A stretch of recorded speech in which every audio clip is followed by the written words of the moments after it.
6 sine squared x plus sine x minus 1 equals 0. This is a little different, but first thing we're going to do, anytime you got a question like this, there's nothing attached to x. That squared is attached to the whole sine x that's being squared. So the period, there's no b value. So the period is just 2 pi, or the b value is 1. And that's why the period is 2 pi. So x min is going to be 0, x max is going to be 2 pi. What you need to know about the equation is that this is actually 6 sine x all squared plus sine x minus 1 equals 0. So the squareds put on the sign is because they don't want it to look like it's on the x.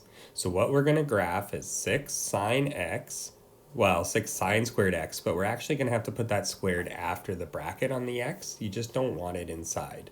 So I'm going to set my window first, 0 to 2 pi, y-axis negative 5 to 5. Now, when I start entering it in, it's going to be 6 sine x inside the bracket squared outside. You do not want that squared on the x. So when you put it outside, it's the whole sine x that's being squared. And then plus sine x minus 1. And then all I have to do is I'm going to find my zeros for one cycle just by tapping them.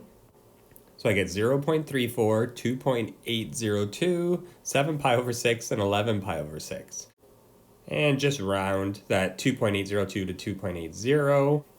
And now for the general solution, the period is 2 pi, so you're just adding 2 pi n to each of those answers.